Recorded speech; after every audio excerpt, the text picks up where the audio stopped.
This is different. I like this. We gotta add this to next year's stage. Hey,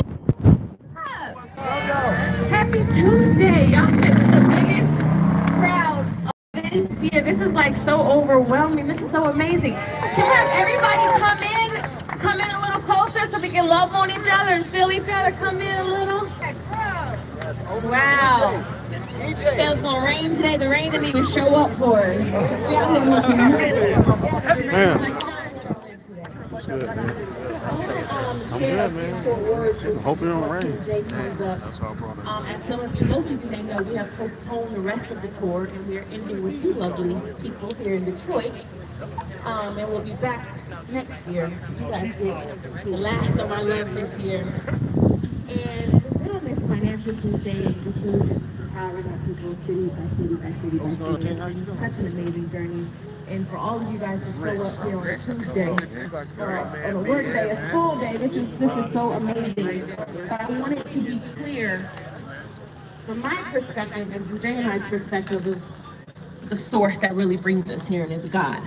And we don't talk about that enough. And I know we all want to come here and be financially fed, but we are also going to be spiritually fed, because it's the Spirit of God that we are connected to that brought us all here today, right? So I want to talk about two things. I want to talk about staying connected to the source, and I want to talk about vision.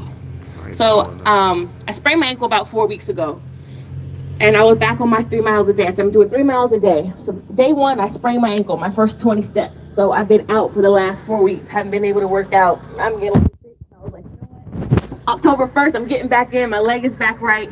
I had a vision. I wrote it down in my notes on my phone. I said 3 miles a day.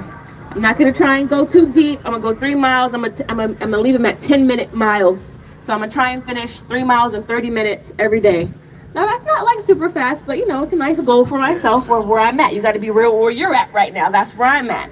So today I'm running my mile. My first mile, I'm running at 10 minutes. Yeah, I'm on track. I got my vision. I'm clear. 10 minutes. Second mile, 10 minutes. 10:02, but it was still 10 minutes. 10 minutes. So my third mile comes around. I'm still on pace. Half mile into it, I'm at 5 minutes. I'm like, good, 5 more minutes left. Then all of a sudden, I hear this dude coming up on me, and he's just going hella fast. So I'm like, you know what? Let me try and stay with him. So he passes me, and then I get up on him. I stay right behind him, and I'm just going. I'm like, why is he going so fast? But I try to stay with him because it's my ex-athlete mind. I'm like, I want to stay with him. I can do this.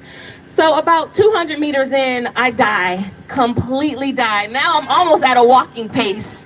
And I got off track, all in somebody else's lane, all on his vision, messed me up for my vision, got me off my course. So now I think I finished at 32 minutes, but that wasn't my goal. My goal was to finish at 30 minutes, and I was okay with that. But because he was coming up on me so fast, and it looked so enticing, and I wanted to do what he was doing, because he looked like he was just going way faster than me, it got me off my course.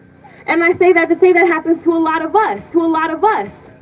You think you want to be on 200 units in Detroit. Then you see Jay over here owning 300 units in Atlanta, and then you're like, oh, maybe I need to go look at Atlanta. But that wasn't your vision. Your vision was Detroit. Stay on your vision. Stay the course.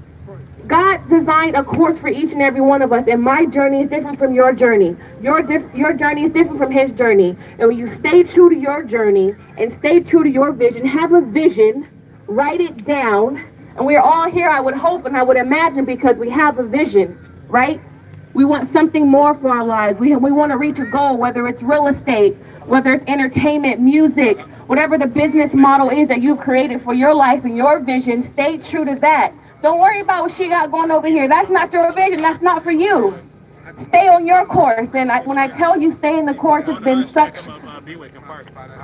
such a gem for me to really stay focused on staying my course. I moved to Atlanta 7 years ago because I wanted to act. And somebody at the time, who was the president of Tyler Perry Studios, told me, hey, you're really talented. You need to be in Atlanta. That's where the industry is going.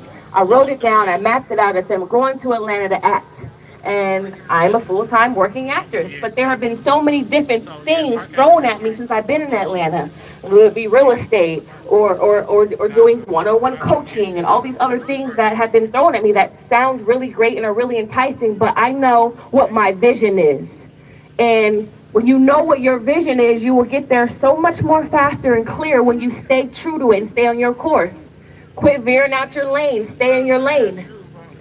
So yeah, I wanted to just throw that out there because it's so important to have a clear vision. Write it down. Make it real. Say it out loud. Manifest it. Manifesting is so real. Last January, I hadn't even met Jay. And I said, God, prepare me to be a wife. Introduce me to the man that I am supposed to be with and I'm supposed to do amazing things with. I manifested. I'll never forget. I was at the top of the mountain, Stone Mountain in Atlanta, and I was hiking. And I manifested. I threw it out there and I believed it and had a vision. It wasn't a vision to have a husband, but it was a vision to be a wife and help me to walk into the woman I'm supposed to be, right?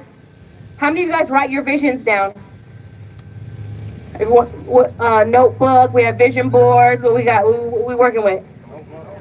Notebooks. What? Diaries.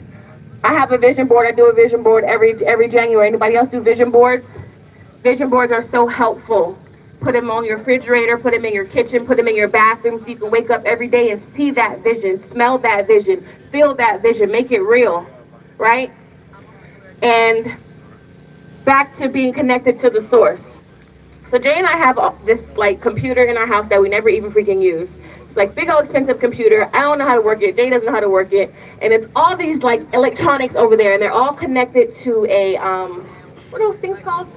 Extension cord. So they're all connected to this long extension cord and it's like a printer and something else and a computer and chargers and they're all connected to this one cord. And I'm plugging everything in. I'm like wondering why the stuff is not turning on. I'm like, why is the printer not turning on?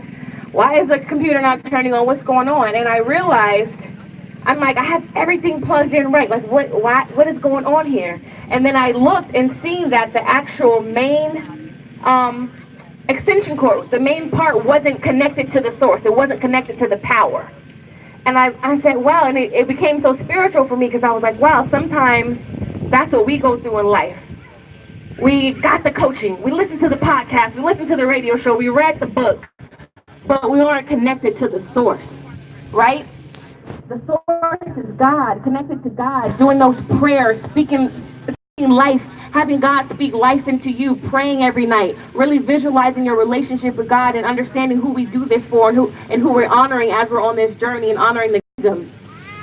And I said, wow, that was so powerful. And Jay and I were watching, and how many of you guys watch Insecure?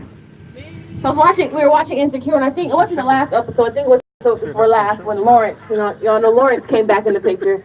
And he just wanted to go to church. Anybody know why he just wanted to go to church?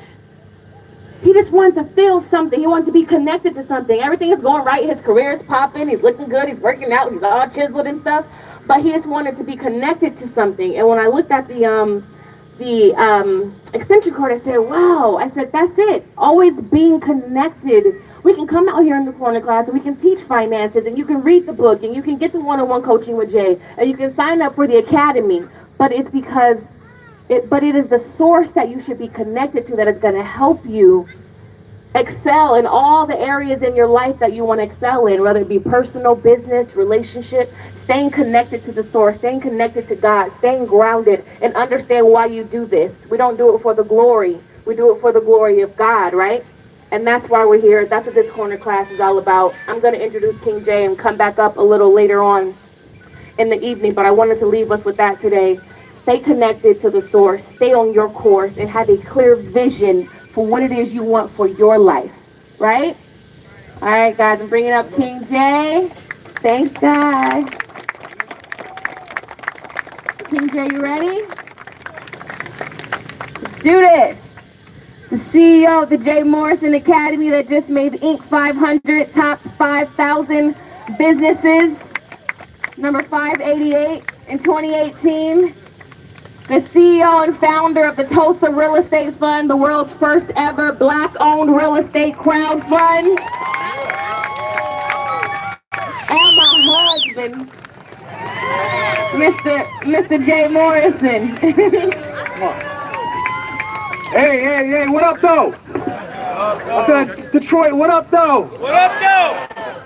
It's a pleasure to be in your neighborhood, our neighborhood. Every city we go to, I look at every hood as our hood. It's all one village to me. We all one people to me. And we come out to these corner classes to really plant seeds and sow into our people I'm so adamant about this. Been doing it for 3 years. This is now, I believe, corner class number 52. Over 26 cities, over 52 corner classes, all over the country. We've been pouring into our people, teaching family wealth strategies, credit strategies, real estate strategies, life transformation strategies. And again, sowing seeds. And I'm so passionate about it. And why we love it is because I come off a corner in Newark, New Jersey called 10th and Springfield on the south side. And 13 years ago, I left that corner as a adult boy who served 2.5 years in prison, no college education, 7th grade high school dropout, welfare kid, Section 8 kid, free lunch at school, food stamps, you name it, we did it. Visiting my pops in prison, understanding the what I call the cliche young black man story, the hood journey. But I was able to make some decisions leaving that corner of 10th and Springfield in North New Jersey, where I entered the real estate industry, the mortgage industry, with minimal prior knowledge of how finances work, how real estate work, how entrepreneurship works.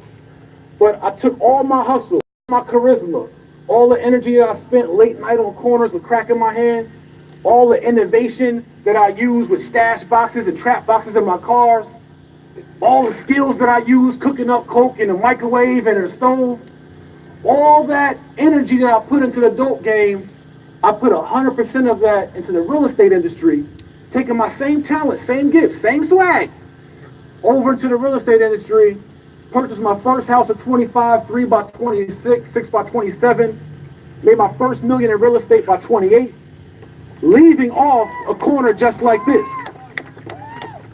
So the reason why I'm intentional, we're intentional as an organization of planting seeds, was because my first time hearing about real estate, I was 17 years old in Baltimore, where my big homie was like, hey, look, I bought a new Rolex watch.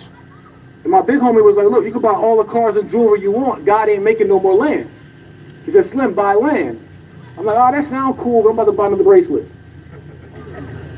Then I went 4 months later, I found myself in prison, facing 3 years of life in prison in New York for drug trafficking, for a quarter kilo of coke and a loaded .38 handgun. Served prison time in New York, came home. When I came home from prison, my mother was trying to acquire a $100,000 house.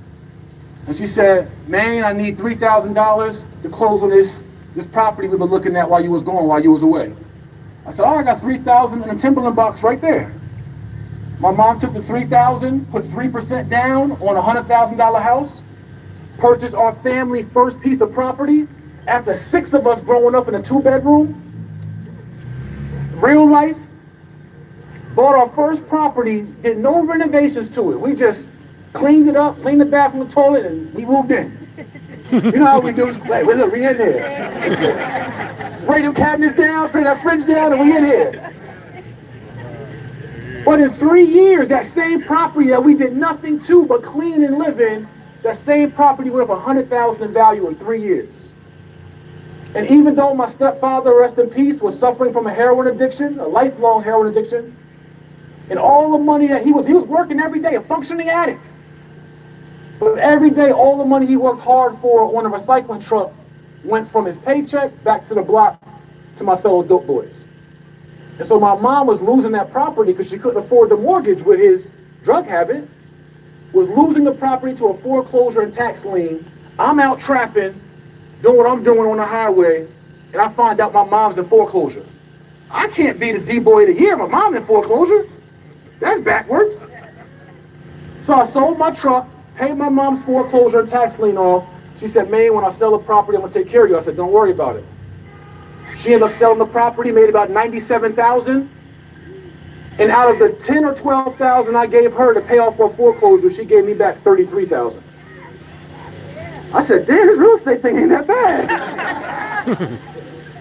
That's a flip. I just tripled up. So I took my $33,000 and went out and bought some more coke. My mind didn't change. But what I'm saying is that seeds were planted. That was at about 22, 23 years old. A few close calls later, after serving another 1.5 years in prison, I would end up, again, like I said, I started the story. I was approaching 25 years old, selling dope on 10th and Springfield in North New Jersey. And I'm reflecting on myself like, damn, bro, you got 3 felonies? You thought you was slick, but you keep getting caught up. These dudes is telling out here, they killing out here. Where are you going to be by the time you're 30? And I knew in my heart of hearts it was going to be what? Y'all tell me what? Dead or in jail. So at 20, approaching 25,